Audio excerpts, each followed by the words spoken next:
Well, hello and welcome to the Informed Traveler Podcast, a weekly travel podcast where our goal is to help you become a more informed traveler. And I'm your host, Randy Sharman. From dog sledding to ice skating, there's still a lot of places to go and things to do this winter in Canada.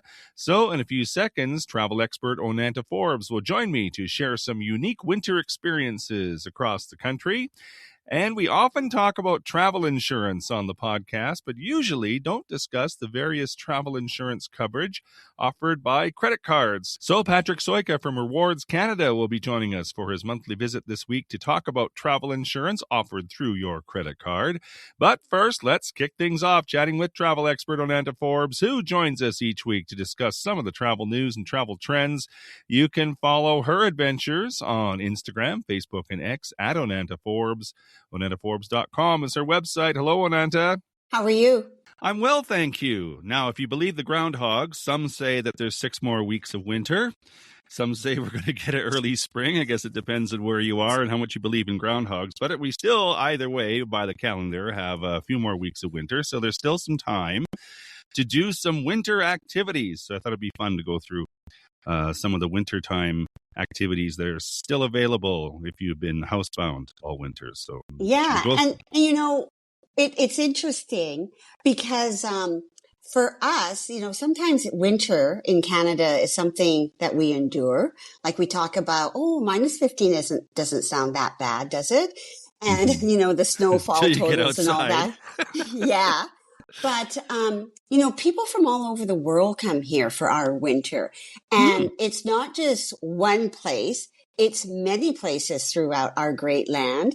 And it can start, you know, right now, like in Alberta, you can go here. You could go to Manitoba, Ontario, Quebec City, up, you know, into the Yukon or the Northwest Territories. So there's lots of opportunities and different experiences you can enjoy. And what I like about it, and this is coming from where I'm spending my winter in Europe, I'm paying everything in euros. There's a big exchange rate when I look at my credit card bill. So there's that opportunity as well. So with and you can see this in many places in Canada. And they seem to be really prevalent this past year. It's the Northern Lights. And, you know, there's something about heading to maybe, Whitehorse in the Yukon or the Northwest Territories and making a trip out of it. Long, dark skies, you know, the air is nice and fresh. And then you get to see this green and violet ribbons that are, you know, start moving overhead. And I think it would be quite surreal if you've never seen that before. And a full Arctic immersion, like you can actually stay in, because some places offer it, heated glass cabins or igloos or style stays. So you can watch the aurora from your bed, which I think would be kind of fun. I think it'd be really fun. Yeah, really funny. Like you don't have to move too far. In Inuvik, you can actually have another northern experience. And this is where you can witness a herd of roughly 3,000 reindeer moving across the tundra. And I think that would be neat. Yeah, it's remote. It reminds you of really how vast our country is. It kind of reminds me when I read that it's like the migration in Kenya and Tanzania, where everybody goes to see the wildebeest move. Well, here you can see our reindeer move. So it's interesting, the opportunity to see things in nature as well. But another thing we Canadians do better than anyone else is we do ice better. So like in Quebec City, you can spend a night at the Hotel de Glace. It's North America's only ice hotel. The walls, the sculptures, the bar, even the beds are carved from ice, but you're bundled in serious sleeping bags and then you can say, I slept in a frozen palace last night, kind of, which is neat. And I've seen this, but I have never done it. But it's quite popular. And I think you would have to book early to make sure you are able to do that. And then as well in Manitoba, just outside of Winnipeg, you're going to find the world's largest snow maze. And it's built from over 500,000 pounds of snow. And it's pretty impressive. And it would be kind of fun to do. You're definitely going to be experiencing a prairie winter if we have 500 pounds of snow handy to make this maze. But it's cool to do. Another thing, that you can do is, and this is very popular, in Ottawa, you can actually, skate on the Rideau Canal, which turns into the world's largest natural, skating rink. It's almost 8 kilometers long. And then you could have a fun experience like, skating past Parliament with, definitely a hot chocolate in hand. So it's a good, the Parliament buildings are quite impressive. So I think it would be fun to do that. But if you want to try something quieter, you can try ice fishing in a heated hut in Alberta. Maybe you enjoy sitting on a frozen lake, just fishing for pike and just being warm and cozy inside. Or you could try fat biking anywhere across the country. Like it's oversized tires and it powers you through the, like the snow covered trails, whether it's in a forest or whatever. But, it's quite neat. Not everything's about snow. On the West Coast in Tofino in winter, you can storm watch and it's like you're seeing these massive waves come in. But you're all entrenched in a very cozy lodge with fireplaces. It's just crashing surf instead of snowbanks, which I think would be kind of fun. It's very famous for it. I would love to do that. I'd love to go to Tofino for the storm watching. Yeah, I think it would be neat. And so, whether you're in Banff or Jasper, you've got ice climbing, skating, the frozen waterfalls and hot springs, so just summarizing, like, White Horse, you got the Northern Lights and sled dogs. Whistler, you've got skiing, snowmobiling, and fun night walks, as well as in Tofino, as we just said. Pretty wild, windswept coastal drama. So, no matter where, a good escape from shoveling your driveway or layering up or pretending it's not cold and just enjoying our country, in a different way. Well, yes, exactly. That's just probably the tip of the iceberg of all the activities you can find across the country. I think you can, in any community at some point in winter and still what's left of winter, you can find activities going on. And sometimes, because they're weather dependent, you may not have enough snow or the ice hasn't frozen hard enough for you to skate on a lake or something like that. So it depends on that too. But still, and you're right about the dollar factor. For Canadians, obviously, we're using our own dollar. But for international visitors, many of them get a really good bargain for the Canadian dollar versus the euro or versus the US dollar. So they can come and visit and get some good bargains. Have you done, like, there's a few things on this list. Dog sledding is one that I've done. It's a lot of fun. You can do that in Canmore, just about any province, I think, probably offers that. And I've also done the ice walks in Jasper through the canyon, the Moline Canyon there. That is really cool. So there's a few things. Some things I probably wouldn't want to, like, I don't want to really stay at an ice hotel. I like to be cozy and warm. It's all good. But each to their own. And then skating, there's a lot of opportunities to skate. I think Lake Louise comes to mind. If you're visiting Lake Louise, usually the lake is frozen enough you can skate on there. They do their ice sculptures in the wintertime. So there's really, again, I go back to my point of, no matter where you are in Canada, you can probably find a winter activity to enjoy that maybe for the first time if you're visiting Canada and enjoying the winter. Right. And to speak to your point, I have been fortunate in Canmore to go dog sledding, and then they actually let you lead I don't know if that's the right word, let you be the musher or the person to say mush or whatever the word you're supposed to say. And they're very lovely. And they're treated very respectfully, the dogs. So we know we're not hurting them at all. They're the stars of the show. They are the stars of the show, and especially if you give them a treat, I think they'll love you forever. But yeah, so there's lots of things to do. I've gone up to Lake Louise and saw those ice sculptures, and they're pretty impressive. As well as gone on the right in front of the Chateau, the Fairmont Hotel. Yes, Gone out and snowshoed on the lake, which is really fun as well. So. Wonderful opportunities to explore our own country. And again, we can all grumble about winter, but we can also embrace it and make it go faster by doing something. Exactly. Good point. And there's still a little bit of winter left. So Onanta Forbes is a travel expert. You can follow her on Instagram, Facebook, and X at Onanta Forbes. OnantaForbes.com is her website. Always great to chat, Onanta.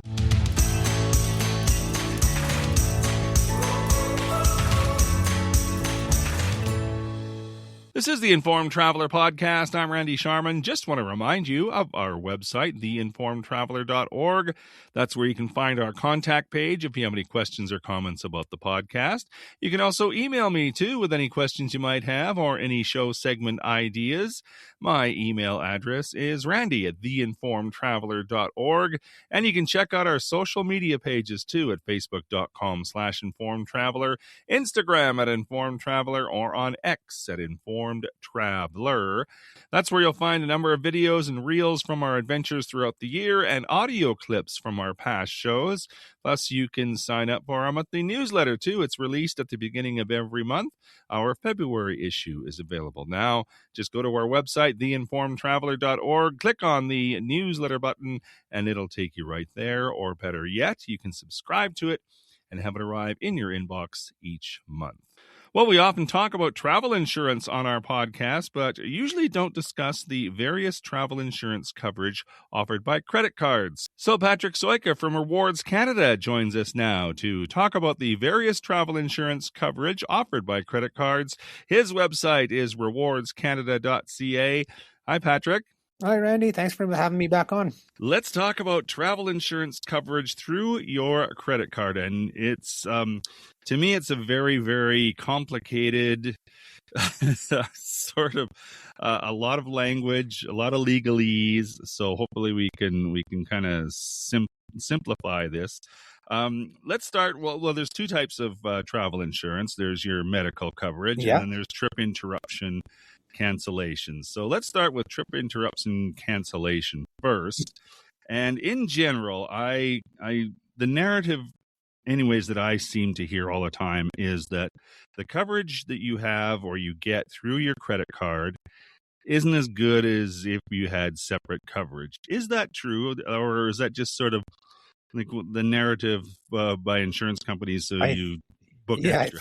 I think it is kind of the narrative. I mean, it depends on case by case, right? And it depends which travel insurance you're buying too. Like if you go to one of the travel insurance providers and buy one of their, whatever name they use, Ultimate or Premium or whatever they call their top end package, those will probably be better, but they're also the priciest, most expensive type of coverage, right? So it's really, it comes down to what you want and what you think you need for coverage, so something like trip interruption, trip cancellation, unless you get one of those travel insurance policies, like from a travel insurance company that is, canceled for any reason, the trip cancellation insurance that you get from insurance companies and you get on your credit cards are quite limiting.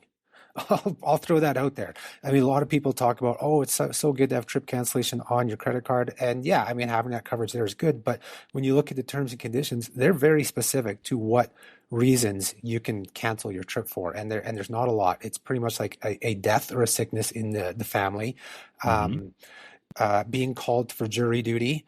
And perhaps I believe some of them may, like if you get in an accident on the way to the airport. But sometimes that comes under trip interruption. Trip interruption is after you start flying. So they may be, canceling, but they may not do cancellation. They may cover just the fees, like for you changing, like if you're, just delayed type things.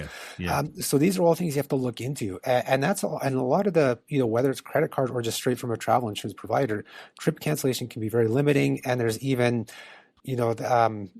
or I believe sickness is sometimes covered, but again, it can't be a pre-existing condition. It has to be stable for like 90 days or 180 days prior.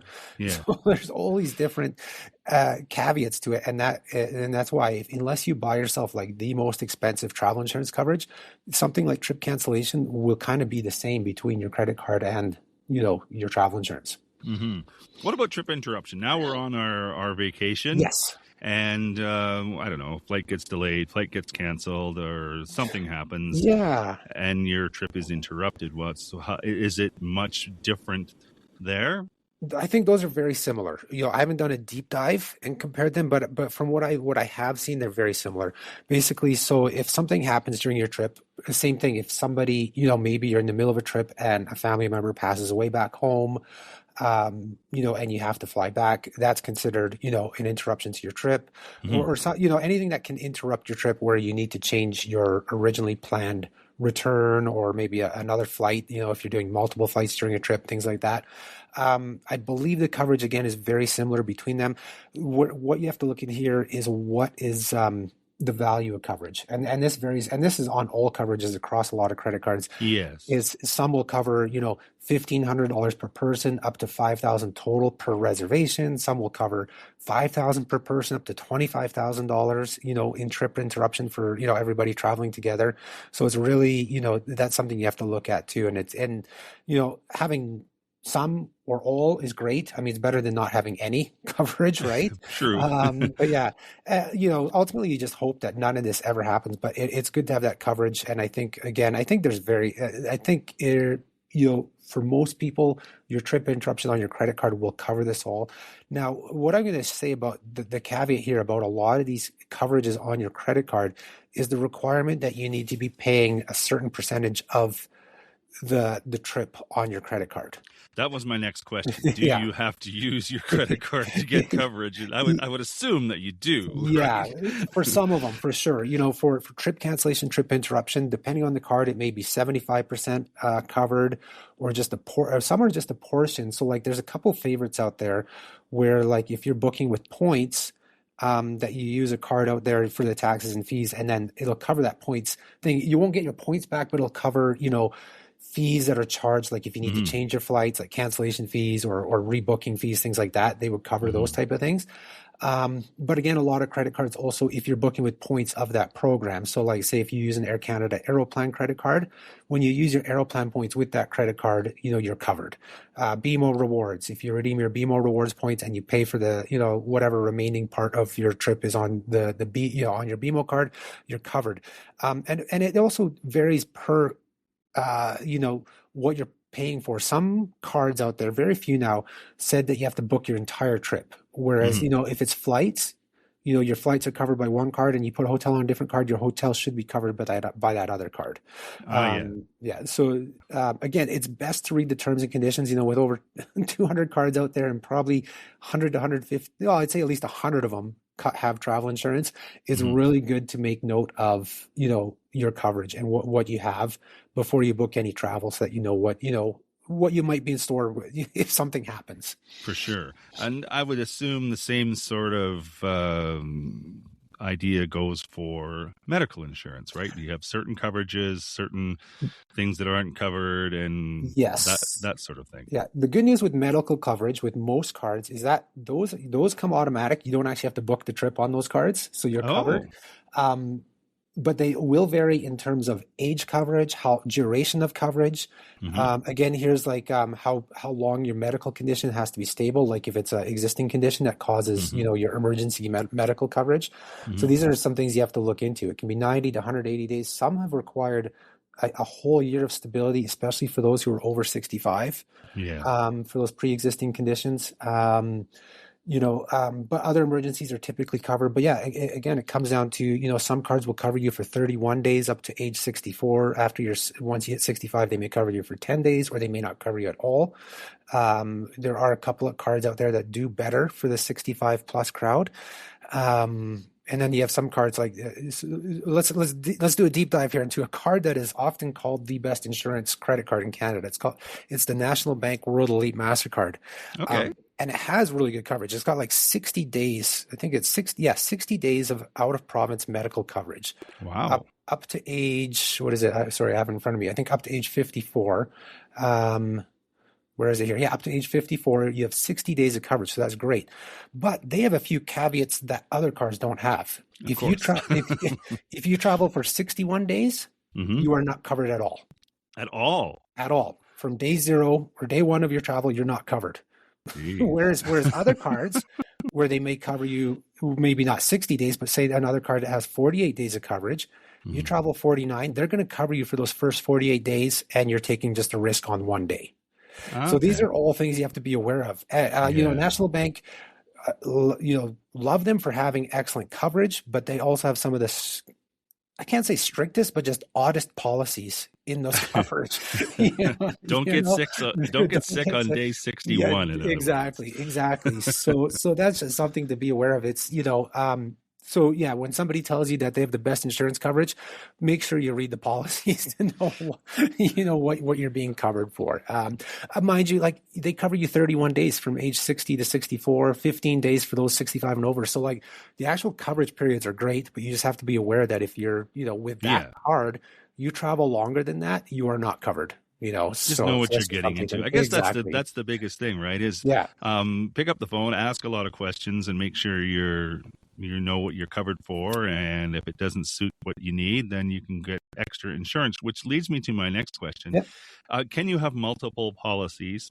Like one doesn't cancel out the other. For example, if I have some coverage with a credit card, and then I have work coverage, and then I decide, okay, well, I'm going to just top it up here and there.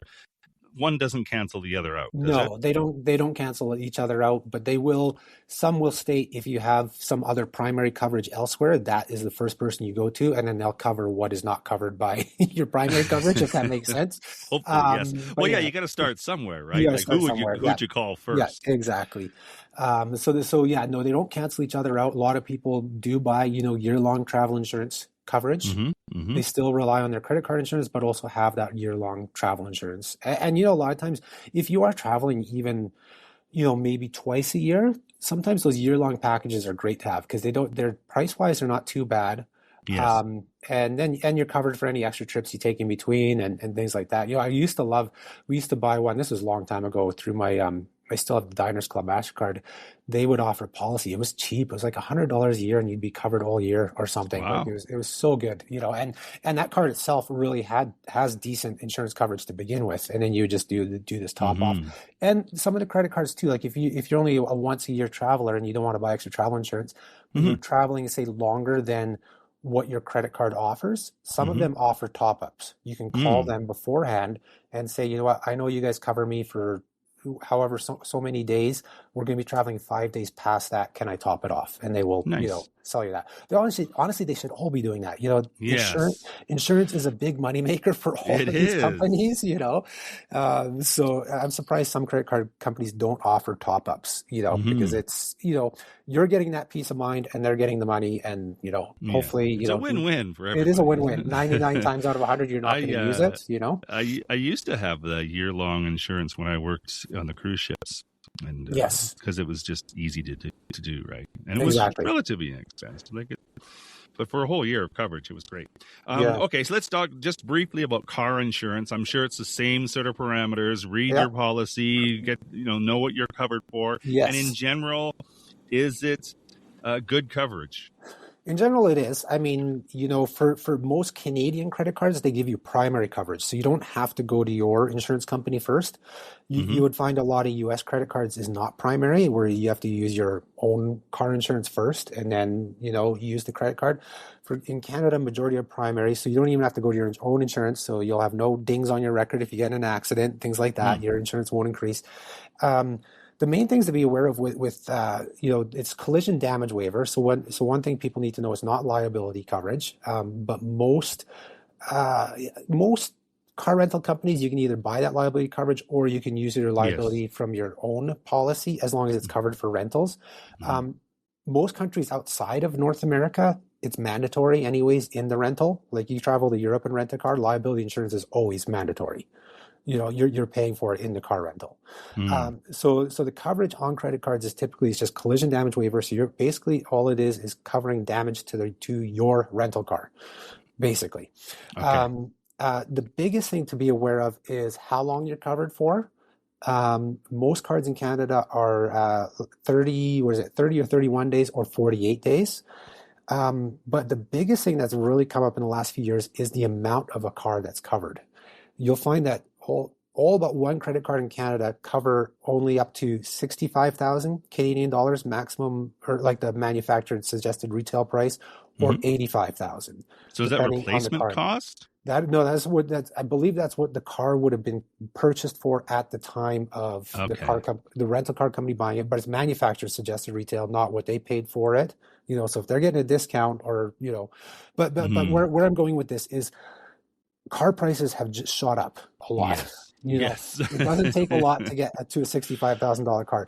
And especially if say you're a national, car rental Emerald Club member where you get to pick any car off the lot. You go pick yourself a Mercedes. Yes. You may not be covered. 65,000 isn't going to cover it. Yeah, you may not be covered. I've been, so many Even times. a full-size SUV or something like that is $100,000 now. Oh yeah. Like I've been lucky enough a few times when we travel with our family, we've been upgraded to Escalades, Cadillac Escalades, and that's over 100,000. No card will cover that except for the aforementioned when I said I still have my Diners Club MasterCard, which unfortunately people can't apply for anymore, but it has no maximum MSRP. Huh. So it'll cover any car outside of exotics, sport cars, all of them. None of them will cover Ferraris. None of them will cover Lamborghinis, or, you rent yourself a 1908 Model T, they won't cover those type of things, but they will cover the Mercedes, the BMWs, the Range Rovers. Those will be covered. But again, you have that maximum suggested retail price. So a lot of those on pretty much all credit cards in Canada may not be covered if that value is high. Now, we have seen CIBC take the lead here. CIBC, on the majority of their credit cards that offer collision damage waiver, they bumped up their cards that were at 65,000 to 85,000, and their ultra premium cards that covered cars up to 85,000 are now bumped up to 100,000. And that's only if you use the card to rent the car. Yes, right? You have to use that card for that. Yeah. It's not, you're not getting that coverage automatically. You have to worry. You have to not worry. You have to pay for it. For the rental with that car. So okay.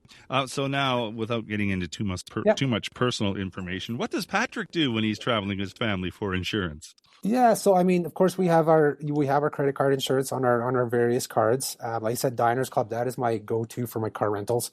Even if I know I'm booking a car underneath MSRP, if we get the upgrades, because a lot of times we do get upgrades, it covers me there. I look at my credit cards, but of course, we have our own work medical plan. I mean, I work for myself, but we have our own medical plan, and we have travel insurance coverage through there as well. So that's what I do. But yeah, if you don't have coverage through work, you may want to look and see if you need to top up with additional travel insurance coverage over your credit card. If it gives you peace of mind, absolutely do it, but just make sure you're well aware of those conditions. And then, if we have time, I should quickly mention, take advantage of those other credit card coverages, which a lot of people forget, which is like baggage delay and flight delay. Yes. I was just looking at my American Express coverage for things like that. And some of the stuff I didn't even know. Right. Yeah. So it's good just to kind of look and go, oh, okay, I didn't know that. Yeah. If your flight is delayed 4 to 6 hours, depends on your card, you can, after that 4 hours or 6 hours, take pictures of the screen or get a printout from the desk saying your flight's been delayed, or a screenshot of like the flight status online. Take a screenshot. After that 4 hours, you can go start buying food and sundries if you require, up to, some cards are $500, some are $1,000. And you can submit those and get those paid for after. So that's the other thing I wanted to ask too before we go. Filing a claim, how easy is it in general? Have you heard? I mean, it's been a long time since I filed a claim. I did one for a car rental. I did have a little backed into a pole in Maui once with a rental van, and it was relatively easy. It took some time. Like the whole process was quite easy. But the time between TD sending a check to Alamo or whatever, there was a period in there where Alamo sent me a letter: you can no longer rent with us if we don't get this covered. So, but the actual process it varies. You know, when you read online, some people say, "Oh, the process was super easy," and others say, "You know, it can be difficult." I think it's like dealing with any insurance claim. I think when it comes to the credit card companies, you are a customer of them. I think they would like to do as much as possible to satisfy, and it's probably the insurance companies, not to bash insurance companies, but if there's a delay in there, it's probably them. Because the credit card companies don't have their own insurance companies. They're going through a third party. That's right. Yeah, they're using Chubb, Alliance, you name it, you know, and that's, so really it seems to happen. Again, it comes down to the individual. Some people seem to have great experiences, others do not, you know, and I think that's just part and parcel with dealing with insurance companies, right? So yes, for sure. Well, great advice. I guess the biggest takeaway is if you have questions, just call your customer service on your credit card and just ask, so you know for sure, right? Absolutely. They will help you out, or they may pass you to the third party who can, you know, explain to you what, you know, what your coverage is like. And then, I mean, you know, we try and I have summaries on the website, but sometimes, you know, some of these policies are changing every few months. So I even say, you know, and it is so individualized too. It's hard to generalize, but you did a good job. Patrick Sojka is the founder of Rewards Canada. RewardsCanada.ca is their website, and you can sign up for their newsletter too and get all kinds of tips and advice using your credit cards for rewards. So thanks again, Patrick. Great. Thanks, Randy. And that is our show for this week. If you have comments or questions, we'd love to hear from you. If you have a show idea, send that along as well. My email is randy@theinformedtraveler.org. And if you like what you heard, tell a friend. You can check out our website too at theinformedtraveler.org. In the meantime, thanks for listening, travel safe, and be an informed traveler.